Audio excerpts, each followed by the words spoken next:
Okay, in this video, we're going to show you how you can invite users from your organization to create their own account, and then everyone will have access to the organization's model. So I'm logged in here into my Impact Dashboard account. I'm on the Insights page, kind of that landing page where we can see kind of an overview of all of our projects and our data forms. But to kind of use this new feature, we want to go to My Account. So on this left-hand navigation menu, you'll see an option down at the bottom for My Account. I'm going to click on that and go to My Account. Now we have all of our normal information that you'll see here about our organization with our logo and our different name and our current, the person who's logged in, current information. If I click on users, this is where we're going to be able to do all of our administration around inviting users or removing users or resetting passwords and so forth. So as we see at the very top, we've got two different user roles. One is going to be an admin. Basically, they're going to have full access to the organization, plus they're going to be able to invite and remove users and assign roles to the different users. A standard user is going to have full access to the organization's account, but they can't do those two things, the inviting and removing users or assigning roles. So essentially, anyone who has a password and an account with Impact Dashboard will be able to view, create, edit project scenarios and data forms. So all the normal actions that you're thinking about. And the only difference here with the admin has to do with being able to invite and remove users as well as assign those roles. So as we can see right now, my single point of contact in this organization was myself, and we've been converted to the admin role. So everyone who has an account right now is now converted to an admin, and the admin then can go in and invite new users. So I'm going to do that. And in my case, I'm going to invite kind of a made up person here. I'm going to click invite user, and I'm going to call Joe Smith at Impact Data Source, and he's made BRE manager. Let's just make that up, and then let's give him a phone number 551-234. And as I'm creating this, I'm putting in his information to create this user, and my action is going to be to send that invitation. I have two different options again on the role, and this is where I can select an admin or a standard user. If we need to know what those are, we can kind of see that. But I'm going to leave Joe at a standard user just for our purposes today, and I'm going to hit send invitation, and then we're going to get a notification that we successfully created Joe Smith. We can also see if we were looking at Joe's email, he would receive an invitation to create his account, basically create a password. His account will be based on his email address. So just as we typed it in there, Joe at impactdatasource.com. Now, if I click on any one of these, I can even click on my own, it'll pop up that information. So if I need to tweak something about my name or my job title or whatever it is, I can do that, and I can hit save. But that is how you're going to do that. And if we want to just kind of quickly look at our email that Joe gets, here it is. We can see you've been invited to Impact Dashboard. Get started with Impact Dashboard. You've invited. Here's Joe's email address, who we sent that to, and we can set the password. So there we go. We can now, Joe can log in. We see that he hasn't logged in yet. The actions, as I hover over this, I can edit the user. That's just going to pop up those windows. I don't want to edit that. We can reset the password. So if someone calls and says, hey, I can't get in, can you reset my password? You can do that from here. You can also still do it from the login page. So if you don't know your password and you need to log in, just go to the login page and hit forgot password, and you can work through that process yourself. As an admin, I can also remove this user. So if something comes up and I need to remove Joe Smith from my organization, I can do that as well. Now, this information all is going to tie into the data forms as well. So if you remember, we have these data form templates, and we assign a point of contact on those. And so this information that we create for our users will also be available to us in our data form template. So I'm going to click over here to data form templates, and I'm going to click on my basic data form.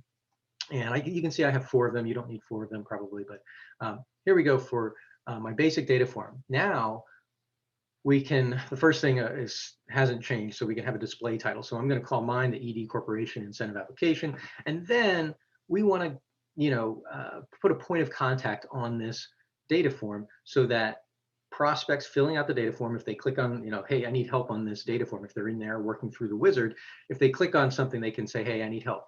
And so we can select from a drop down the different users in this organization. So in my case, I've got myself and Joe Smith. And so if I leave it at myself here, we can see this is my contact information that will appear to the person. If they need to call me or email me, there's my contact information. So this information, again, is getting fed directly to this field or to this contact form, specifically by the information that was entered in that initial user information. So if you don't fill out all of your user information, that's kind of a bad thing because it's going to have some effects other places.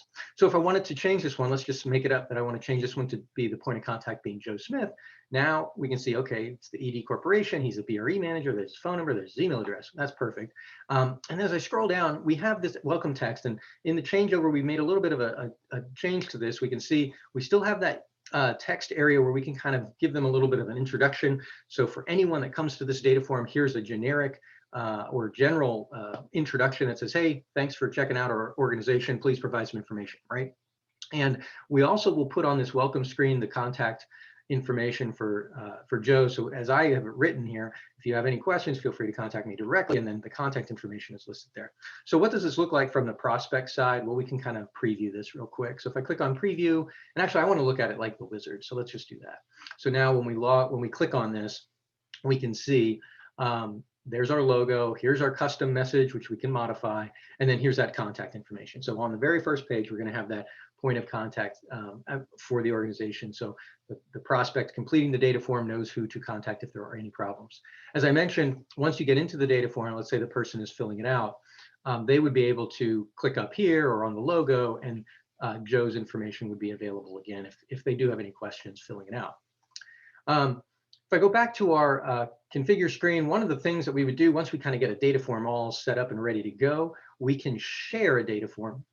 And so this is where you might put in the prospect's email address. So if we're sending this to bob@xyzcorp.com, and we can change the subject if we want to tweak that and just kind of say, you know, whatever specific subject you want to use, we can actually change the message as well.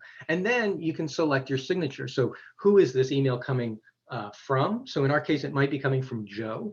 If Joe was the point of contact on this data form, that might make sense. But if it was really, if I was sending it, even though it was a data form that had Joe's information elsewhere, I could change that. So I can put that whichever user in the organization, you know, you'll be able to select yourself from here. Or like I said, you could send it on behalf of another person in your organization, as we have here.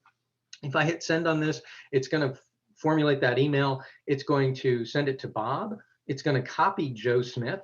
And because I'm logged in, because Paul is logged in, it's also going to copy me. So anyone who's kind of related to this this share template email is going to get copied. And then the other side of that, as you might remember, is when you receive data forms. So we can see, actually, I have one in my inbox right now. When we receive data forms, we're going to notify all of the users in the organization. So we don't want anything to fall through the cracks. And so anyone who's listed here on the user roles will get notified when a data form is submitted. Right now, you can see I have two different users that I've created. I've got this one indicating that this is me. This is kind of the person who is logged in. This is Joe Smith. We're still waiting on him to log in or create his password. But you can create as many users as you want. I don't think we have really an upper limit on this. So as your organization, you're free to create as many users as you'd like. The other thing I'll point out is that everyone's going to log into the exact same account, essentially. So within your organization, you're going to have one account, but you'll have multiple ways to access it through these different email and email and password combinations. So everyone will be coming in and they'll be able to see the same project. So for example, if Joe were to log in and take a look at all of the active projects, he's going to see the exact same list. So there's really just one account. Everybody just accesses that account. The other question that often might come up would be, can everyone be logged in at the same time, or do I have to wait until Joe logs out before I can log back in? We don't have to worry about that. Everybody can be logged in at the same time, working on their own projects. The only weirdness might be is if you and Joe aren't communicating, working on the same project, that, you know, obviously you're going to be overwriting each other, let's say. So anyway, that's the real basics of it. Feel free to reach out to me if you have any questions. Thanks so much.